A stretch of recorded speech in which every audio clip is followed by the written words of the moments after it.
Put that back. There's no way you can afford that." The voice sliced through the buzz of the grocery store like a whip. Heads turned. A few shoppers paused mid-step, their attention drawn to the drama unfolding near the express checkout lane that a teenage boy, tall, lean, and dressed in clean but simple clothes, stood frozen. His name was Marcus. He was holding a protein bar and a bottle of organic juice, both clutched in his hands as if they were suddenly contraband.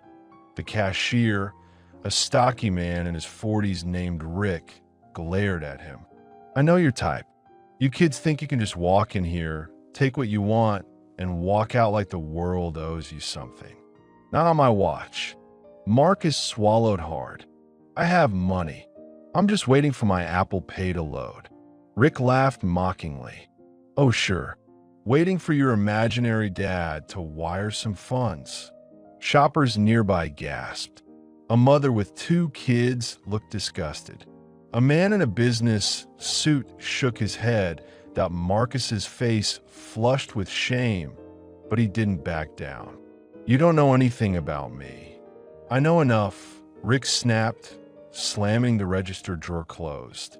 "Now, either pay up or get out." Just then, the automatic doors opened behind Marcus. A tall man in a sharp gray suit walked in, confident, commanding, and flanked by 2 men in sunglasses. "Is there a problem here?" the man asked, his voice calm but laced with power. Marcus turned and smiled. "Hey, Dad." The color drained from Rick's face. As murmurs spread like wildfire through the store, Marcus's father stepped forward. Jordan Langston, tech mogul, billionaire, and Forbes cover regular, was not someone you expected to see in a neighborhood grocery store. But here he was, in the flesh. Rick's mouth opened and closed like a fish gasping for air. I didn't realize." Jordan held up a hand. "Save it. I heard everything." He looked to his son. "You okay, Marcus?" Marcus nodded. "Yeah, you just assumed the worst." Jordan turned to Rick. "You assumed my son was a thief because of his skin color. You insulted him publicly. You humiliated yourself." Rick's face turned crimson. "I didn't mean," Jordan cut him off. "Do you treat all young customers this way? Or just the ones who look like my son?" The store manager, alerted by the commotion, rushed over. "Mr. Langston, we are so sorry. Rick doesn't represent our values. Please let us make this right." Jordan narrowed his eyes. "You better hope so, because if this is how you train your staff, I have no problem buying this entire chain and cleaning house myself." Gasps erupted. Phones came out. Social media was already buzzing. The videos hit social media within minutes. One clip, zoomed in on Rick's angry face as he berated Marcus, was already racking up thousands of views on TikTok. Another showed the exact moment Jordan Langston threatened to buy out the entire chain. The caption read, "When you mess with the wrong kid, #justice served." By the time Jordan and Marcus left the store, the manager was on the phone with corporate. Rick had disappeared into the back room, and local reporters were already camped outside. Later that night, the story made the evening news. Jordan, sitting in his home office, reviewed the trending hashtags. #Langston Justice, #Cashier Clash, #Marcus deserved better. He looked up at Marcus, who sat on the other side of the desk with a quiet but satisfied look on his face. "You good?" Jordan asked. Marcus nodded. "Yeah, I didn't think it would turn into this, but it feels good knowing I wasn't crazy for standing my ground." Jordan smiled. "That's the thing about dignity. It's worth defending." Across town, the grocery chain CEO held an emergency Zoom meeting.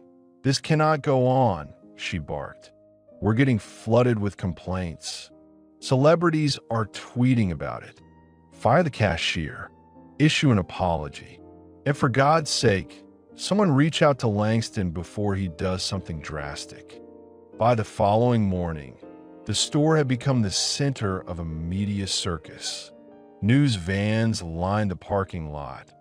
Influencers were live streaming in front of the now notorious entrance, and a handwritten sign on the door read, "Closed for corporate audit." Inside, Rick sat alone in the break room, scrolling through the videos on his cracked phone. The comments were brutal. This guy needs to be fired ASAP. Racism has no place in 2025. Didn't he realize who he was talking to? Rick buried his face in his hands. His phone buzzed. It was a message from corporate. One word, terminated. Rick stood up dazed. Years of working the same register, slowly climbing the ladder to head cashier, all gone in less than 24 hours. He tried to tell himself he was just doing his job, but deep down, he knew that wasn't true. He hadn't seen a customer. He'd seen a stereotype. Meanwhile, Jordan Langston was being praised as a hero online, but he wasn't celebrating. He was thinking long-term. "Dad," Marcus said, joining him at breakfast, "you really thinking of buying the chain?"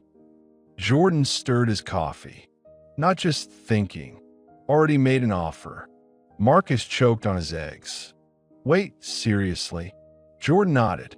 "People like Rick exist because systems let them. I'm not just going to post a hashtag. I'm going to change the system from the inside." 3 weeks later, the grocery chain announced its acquisition by a new holding company, Langston Equity Group. The press conference was held at the very same store where it all began. The building had been renovated with sleek signage, vibrant colors, and a huge banner across the front. "Welcome to Unity Market, where everyone is respected." Jordan Langston stood behind the podium as cameras flashed and microphones extended. "This isn't just a name change," he said firmly. "It's a mindset change. We're launching mandatory training programs in diversity, equity, and customer care across all locations. And we're committed to hiring more inclusively from the ground up." Applause erupted high in the crowd. Marcus watched proudly as his father spoke, not as a billionaire, but as a man of principle. Reporters huddled around them afterward, asking questions, praising the swift turnaround.